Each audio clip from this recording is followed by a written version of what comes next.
Hi and welcome back to another episode of Beers Brothers. My name is Theo, your favorite YouTuber. My channel is dedicated to reviewing a curated selection of pale ales, craft lagers, IPAs and more on my journey to discover some of the finest options out there for you to enjoy.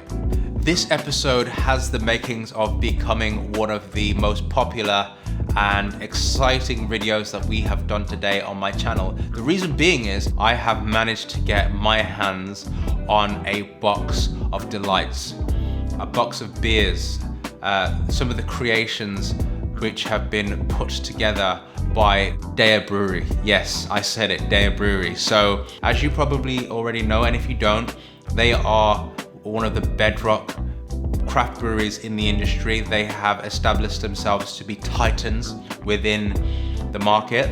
They have really set the scene when it comes to mastering juicy, hoppy, New England IPA style beers. Yes, very exciting. So it just comes at a great time because I just turned 29 years old and my fiance decided that she was going to bless me. She was going to bless you guys with a nice selection of beers for us to try and test out together. So I have in front of me a new release. It goes by the name of Saturated in Nelson. Really mirrors their very consistent brand image, which is this very artistic, artisanal design. Very cool, very funky, very consistent with the colors, the storyline that they like to have along all of their beers. Saturated in Nelson is a double IPA creation by the guys at DEYA Breweries. It comes in at 8%, which is consistent with what you would expect for a double IPA. They are sold in 500 milliliter cans. And they retail for about £6.55 to £7 depending on where you get them from. I've done enough teasing, let's get this can open.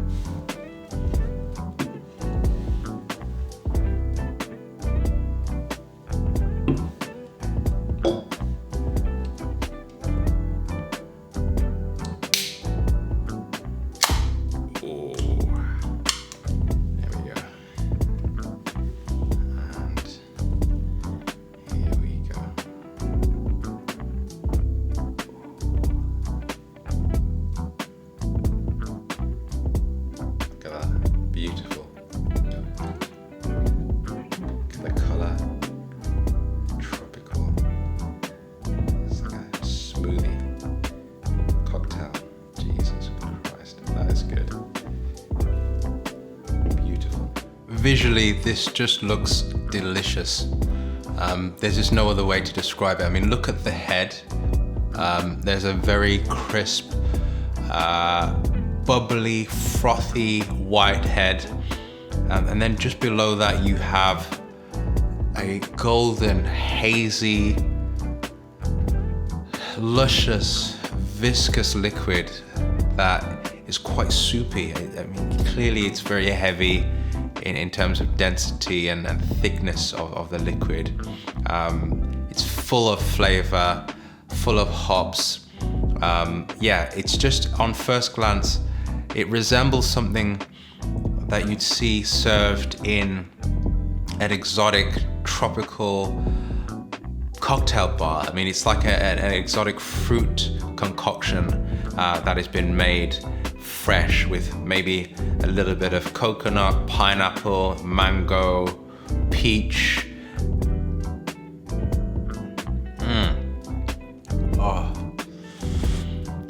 Oh my God.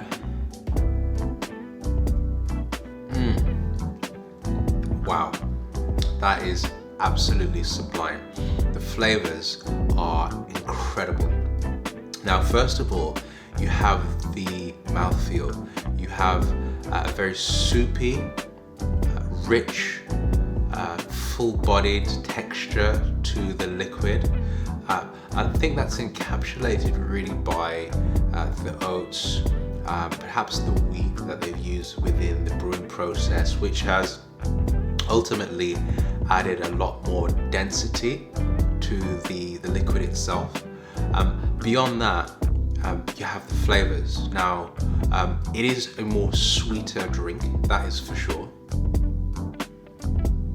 Definitely sweeter, but it has a bitterness that really counteracts the intensity of the sweetness. So when I'm drinking this, I mean, when you look at it, okay, you're thinking this probably tastes like some fizzy, tropical juice, and after a few of these drinks I'm gonna end up feeling a bit sick.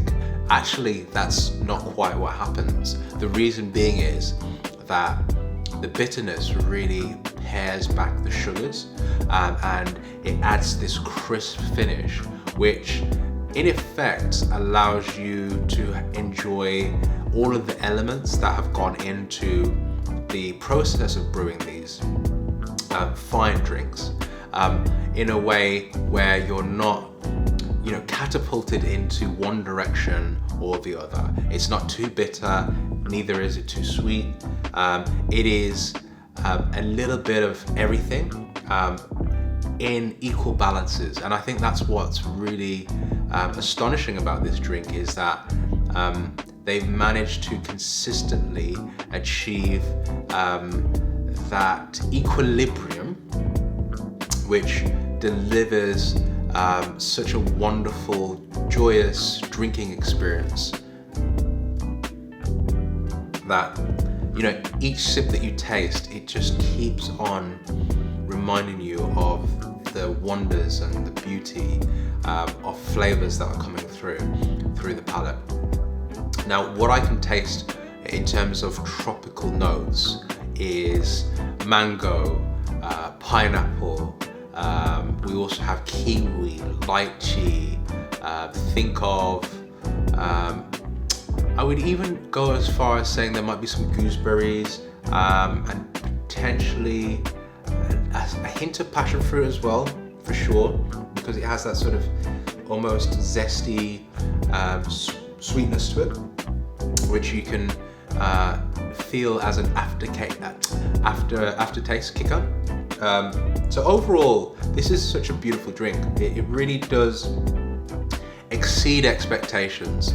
It really takes you on a different level of sensory experience, and I'm doing my best to describe this to you in a way where you can really enjoy each and every step of the flavor experience with me. But even then, I don't think I'm doing it justice. It is a fantastic drink that really encapsulates everything that you want from a beer. The quality of the brew, the water, the balance of both sweetness and bitterness. You also have that sort of X factor, that wow, that sort of, oh my God, what is this drink? That's the sort of effect that this drink has for sure. So for me, it's a 9 out of 10. Highly recommend it. If you get the opportunity to try any of the beers within the Saturated in series, I would highly recommend doing so. Saturated and Nelson, for me, smashes it, and I am a big fan, and I will be trying out some of the rest of the range within the Saturated in series from DEYA Breweries. So tune in and keep on supporting us as we continue to discover some of the finest beers out there for you to enjoy. I hope you enjoyed this episode of Beers Brothers. Hit the subscribe button below for more content, and don't forget to like and share. Cheers.